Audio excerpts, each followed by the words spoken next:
Hey, gang. Since we learned a few days ago that the US and Iran had reached an understanding and that there was a memorandum of understanding, a lot of folks, including me, maybe including you, have spent some time thinking about, well, what might be in this deal?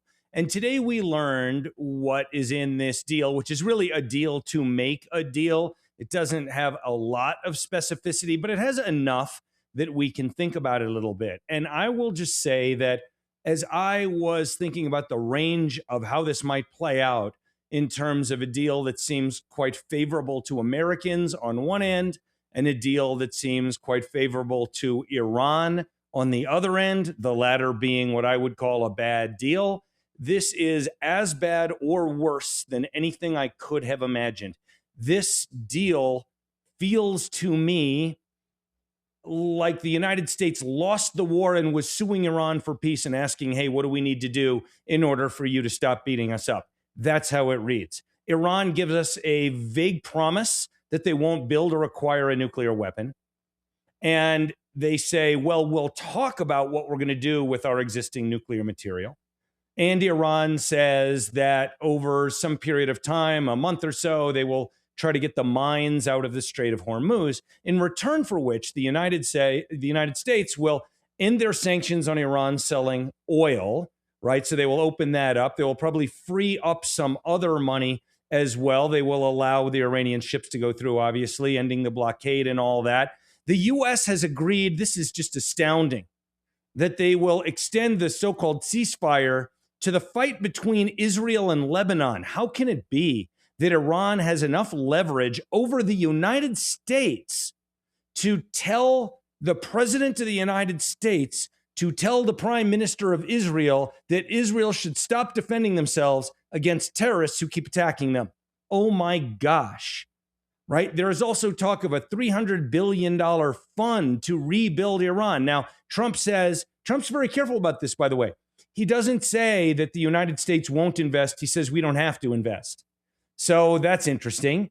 And I think, if I'm going to speculate on this for a minute, I think it's because Trump, as a real estate developer, has an issue. You know, the whole thing about if your only tool is a hammer, everything looks like a nail. Remember near the end of the Israel-Gaza war, when Trump was talking about rebuilding Gaza and building beach resorts and all this stuff? Trump is all about trying to make money on real estate. And I think that's what's in his mind here, too. And he thinks other people are going to want to go build office buildings or oil infrastructure or whatever else in Iran, to invest in Iran, in a country that is still going to have an Islamo-fascist dictatorial government that will still support terrorism, and that the United States or Israel or maybe somebody else will need to bomb again one day.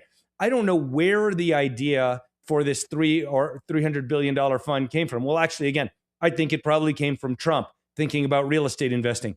It is shockingly dumb, this idea.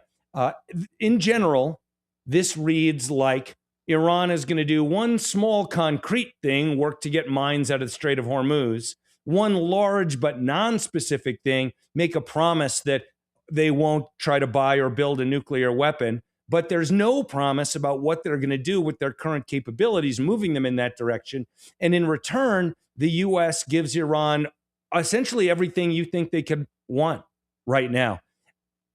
President Trump gave this long, rambling press conference today from France.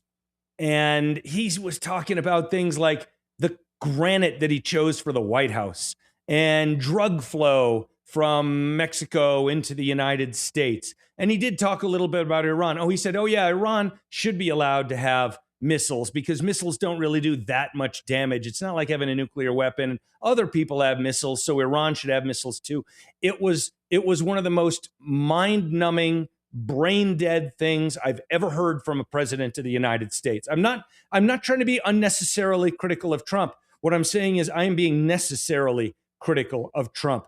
Trump started a war, which I supported, assuming that a guy whose brand is strength or wants to be strength, and he's talking about being strong all the time, assuming that he would be strong and that the United States of America could beat a second or third rate military power. And I realize there are asymmetric warfare capacities here, but it sure doesn't seem like we planned for Iran to be able to exercise any kind of control over the Strait of Hormuz, which ended up functioning as a deterrent for them the way a nuclear weapon functions like a deterrent for Russia. We won't go after them because they can do this thing. We should have been able to stop them.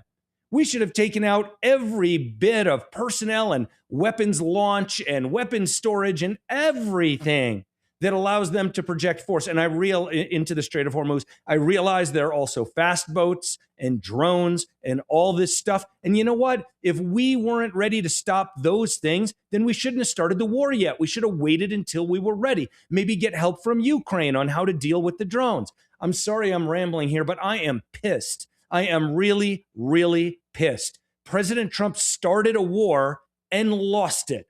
It's that simple. And it is not just going to be me, right? I'm not a Trump lover. I'm not a Trump hater. I know a lot of people think I hate Trump, but I don't. I'm kind of ambivalent about him as president. Some things right, some things wrong. This is a massive, massive failure. It is the biggest failure of his presidency. And finishing the point I was making a moment ago, it is not just going to be people who dislike Trump. It is not just going to be Democrats who are upset about this. Lots of Republicans are going to be upset about this as well. In his speech today, President Trump talks about how, in his view, America is more respected than ever now. I am telling you that after what Trump just did in Iran, America's reputation in the world, when it comes to the influence we have through soft or hard power to get our way in how the world should operate, has been, I don't know about demolished, but massively, massively damaged. This is the single biggest failure of Donald Trump.